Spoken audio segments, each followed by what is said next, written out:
कहाँ से होनर लैलू हो दिलवा तोड़े के, तो कहाँ से होनर लैलू हो दिलवा तोड़े के। हेलो गाइस, आशा करते हैं, उम्मीद करते हैं आप सब ठीक होंगे। इस गाने पे मैंने डांस किया है, बेवफाई गाना मनी महाराज जी का, इस पर डांस किया हूँ। आप सब गाने को देखें, डांस को भी देखें मेरे, और मेरे डांस को ज़्यादा शेयर करें, ज़्यादा सपोर्ट करें।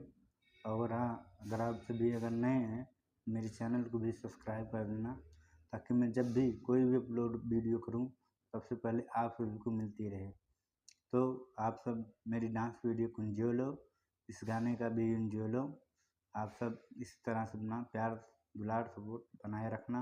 इस बुलंदर राज पर चलिए, मैं आप सभी को अपनी डांस वीडियो शुरू करके दिखाता हूँ, आप सब देखें।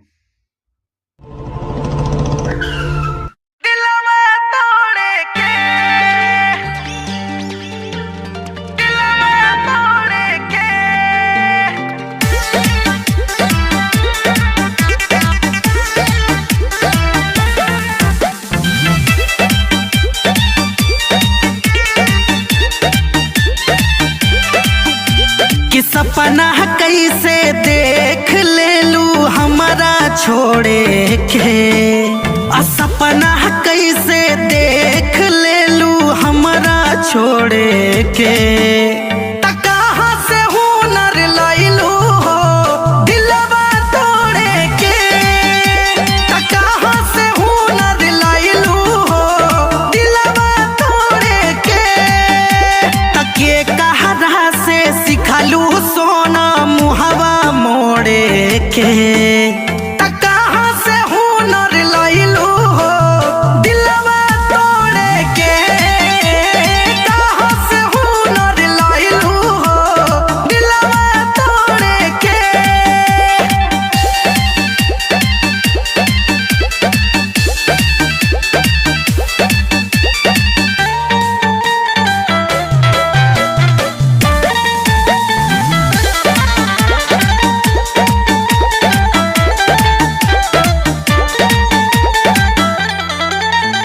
सोचानी ये जान तू नादान बाड़ू हो, धोखा का हो लहे से आन जान बाड़ू हो। हम तो सोचानी ये जान तू नादान बाड़ू हो, धोखा का हो लहे से आन जान बाड़ू हो।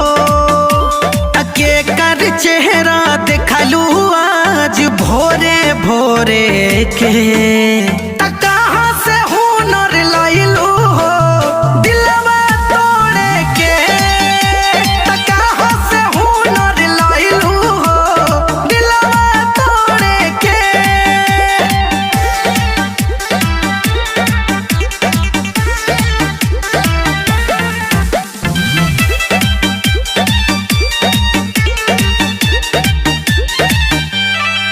हम तो जानो न पैनी ई मासूम रूप के, तीर मारत रहू दिलवा छुप छुप के।